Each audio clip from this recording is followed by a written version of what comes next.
Sensoromotor stage, 0 to 2 years old. Objective, dot test object permanence, understanding that things still exist even when unseen. Hanapin nyo, saan to nakalagay? Hanapin nyo, kunin nyo dali. Sige, okay. Wow!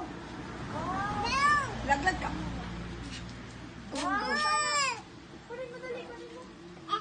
Wow! Wow, galing ni Papa. Ginawa niya. Pre-operational stage, 2 to 7 years old. Objective, dot test if the child understands conservation quantity stays the same despite appearance. Okay. May dalawa akong baso na may lamang tubig. So, ituturo mo sa akin dyan yung may pinakamadaming tubig tsaka maliit na tubig. Okay? Saan po yung may madaming tubig? Yan, very good. Saan naman yung may pinakamaliit na tubig? Yan, very good. Concrete operational stage, 7 to 11 years old. Objective, check logical thinking and understanding of conservation. May dalawa akong bond paper. So, tatanungin kita kung magkapareha sila ng size. Magkapareha sila?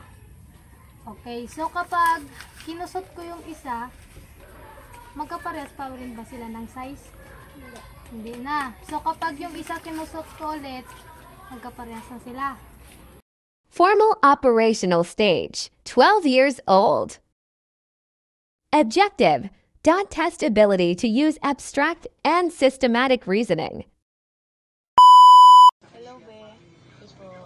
May tanong ako sa'yo. Kapag ba nawalan ka ng isang daliri sa kamay, hindi mo na ba magagawa yung trabaho sa bahay mo? Hindi po. Bakit hindi? Bubuhat lang ang mawala ng isang daliri sa